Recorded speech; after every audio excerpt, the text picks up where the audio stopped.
This video is on metaphysical poetry and Cavalier poets. So, metaphysical poets were Donne, Howard, Chaucer, Vaughan, Carey, Cowley, and Marvell. The metaphysical poets were men of learning, and to show learning was their whole endeavor. John Donne, the leader of the metaphysical school of poetry, was a revolutionary poet who broke away from the Petrarchan tradition of English lyrical and amatory verse. With him begins a new era in the history of English lyrical poetry of the English satyr and English elegiac and religious verse. He was at once the chief inspirer of his younger contemporaries and the herald of the poets of eloquence and argument. Then George Howard. He was influenced by Donne.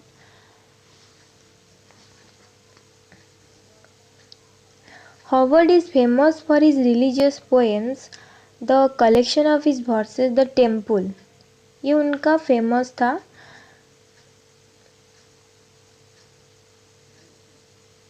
The Temple is a unique collection of Anglican poetry. Howard is a conscientious artist who carefully polished his verse. The boldness of his faith matched with the bold image of expression. Then Richard Crashaw.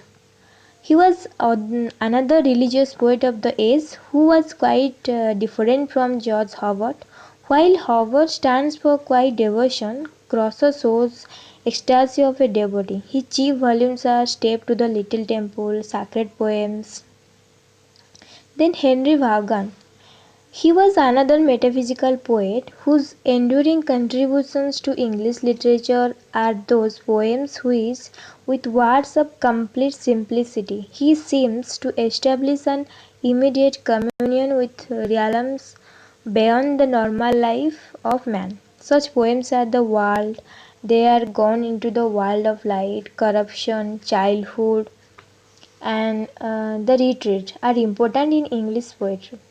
Then Thomas Carey. He was a noted metaphysical lyricist who wrote many religious poems. His spiritual poems are lyrical and simple. Then Abraham Cowley. He was an infant prodigy who wrote Semiramis and Thisbe, a long epical romance, when he was only 10. The David is his best known poem. Cowley's The Mistress and Pindarcus are a hayward between the freedom of the Elizabethans and the classicism of the latter generation. Then Andre Marvell.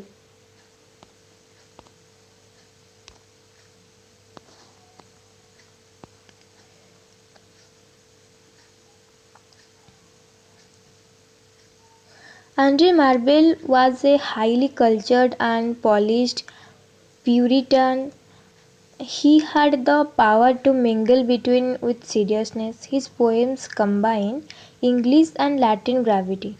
To his coy mistress, the nymph, and the garden are some of his major political works. Then Cavalier poets. Thomas Carey, Robert Herrick, John Suckling, Richard Lovelace, ये सब cavalier poets है. Thomas Carey may be called the invention of Cavalier love poetry.